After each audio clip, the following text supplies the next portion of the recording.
I've been at almost all of them but one that I can think of, and that was Diddley Poo in Charlotte. Other than that, I was standing right there. Ron Swoboda's, all of them. And it's sometimes they're directed at the media, and you're like, oh. And sometimes they're not. But either way, you never knew what was coming. Well, this is it. I'm going to set the stage for this. This is 1991. It is a joint practice between the Saints and the Kansas City Chiefs. This would end up being the best Saints team in history up to that point. They would win a division title. But Jim Mora was spitting nails after this practice and just going at the media, going at everybody. And a young Mike Haas in Ville Platte. River Falls, right? River Falls. A young Mike Haas is involved. And Andrew, I believe Mike Haas's question took this rant from Mount Rushmore to champion. And I want to play it, Mike, and then you can discuss it. You can tell us what was happening as this was going on. Sure. Oh, we got our ass kicked. We got our ass kicked. It was sickening. First three, we have 18 plays on offense. First 18 plays, we turn the ball over, one for a touchdown. The other one's going to set up a touchdown. We can't, we got backs that can't hang on to the ball. They out-hit us. They out-toughed us. We stunk today. We're not even close between that football team and our football team. Not even close. Ridiculous. We run two screens. We don't block anybody. We get a back, gets his knee blown out on one of them. Can block anybody. We stunk. He's just getting warmed up. Jim, injuries. I think Dean told me he blew his knee out. You got to block people on a screen. Shit, he gets the ball out there, and two guys, big old animals, nail his ass. Shit, it's ridiculous. We run a screen before that, we get our ass nailed. What about scales, coaches? I don't know. Dean said he couldn't put any weight on his leg. That didn't sound too good to me. Shit, we're down. We're down in back. We're down in everything. We shit. We don't have enough people right now. It'll be hard to practice next week. Here it comes. Effectively. Pinkett done for the year, you think? I don't know. Dean told me it looked like he tore two knee ligaments. That doesn't sound very encouraging. Do you take into account of all the fact that Bear? I don't take into account shit. All I take into account is they kicked our ass today. That's what I take into account. Stowers. Well, let me just tell you something. He looked pretty good, right? They cut him before they came to camp. The Kansas City Chiefs cut Stowers before they came to camp. Looked pretty good for us. Maybe that shows you the difference between our team and their team. I don't know. Well, you go back to what do you guys think about that? Pretty good indication, right? They won't even bring him to camp. Shit, he looks like a star of the day for the Saints. Jim, will you change the focus of practice? Depends if we got anybody that can practice. We can line up and do something. Jim, was the effort there today? Did you? It was all right. Buford Jordan goes in there and gets a little hit and knocks the ball out. Head gets in there, gets a little hit, ball goes out. Shit, I don't know if that's effort or not. It's horse shit ball carrying. I know that. Horse shit. I mean, Mike. Brutal. It starts at a championship level and just goes up, up, up, and finishes on a high note. Yeah. But your question to him, he just cut you off. Right. I was just trying to, hey, do you take into account, these people aren't here. It's not apples to apples. I don't take into account. So that was 2 minutes and 16 seconds. And believe me, I was there for every second of it. So I won't say it, but ASS, he says 5 times. The S word, 7. Horse S, twice. That's 12, 14. That's 14 curse words in 2 minutes and 16 seconds about a practice, And so this beat out Swoboda.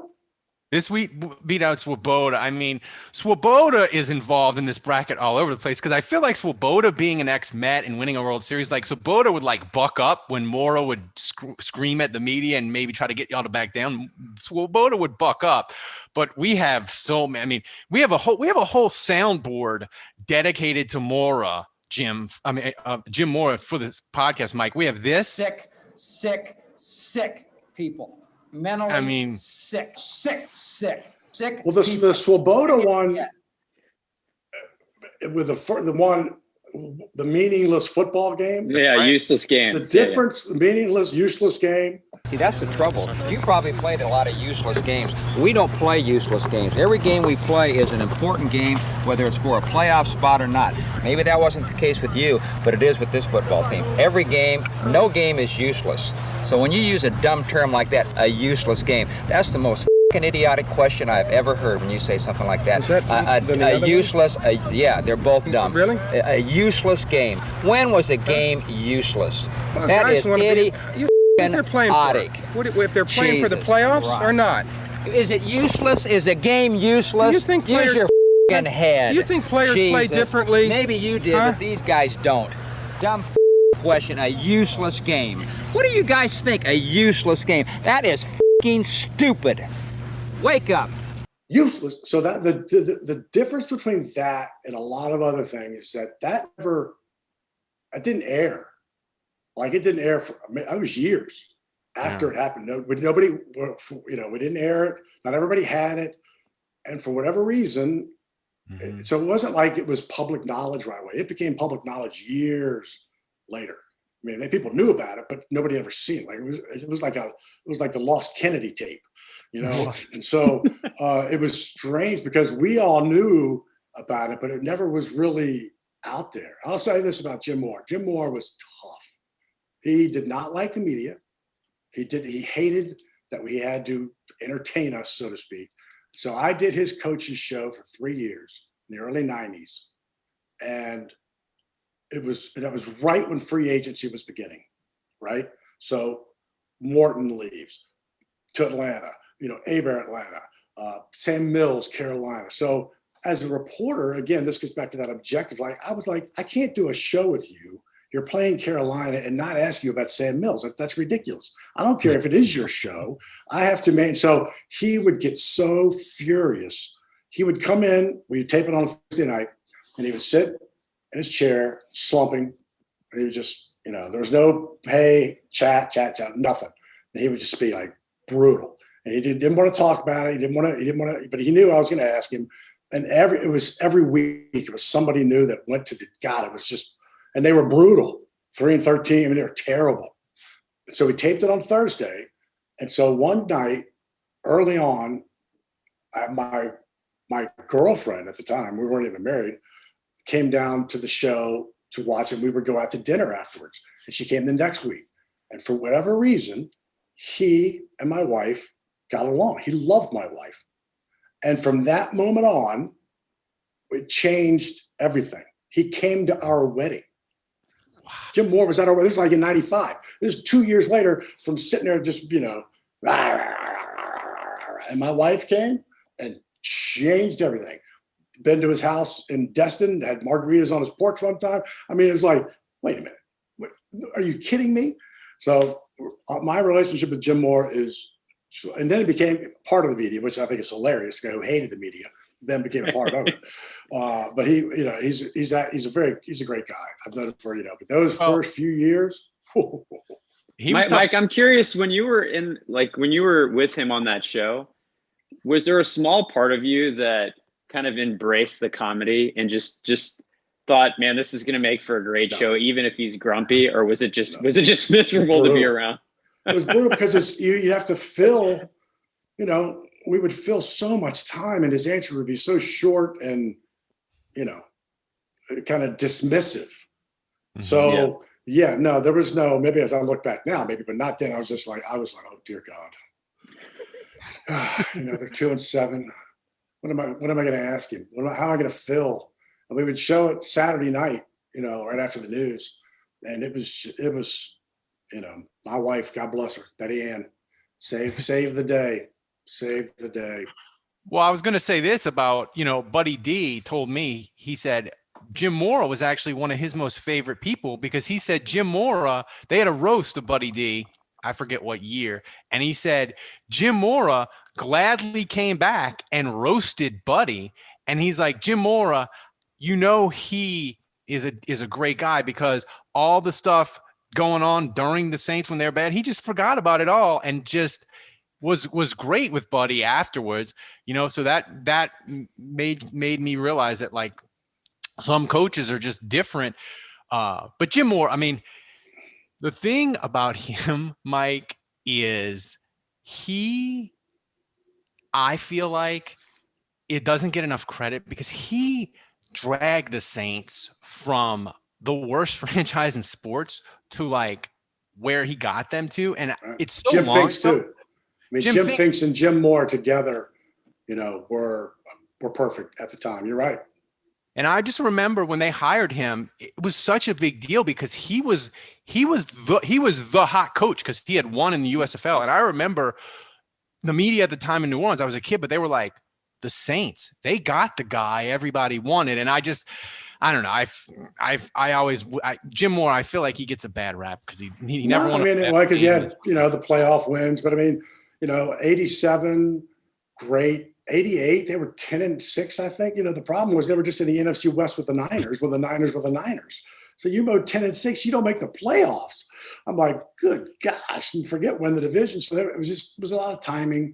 But they had, I think the playoff loss is then the home playoff losses and how they lost, even in Indianapolis. But I think that probably plays a role into it. You're right.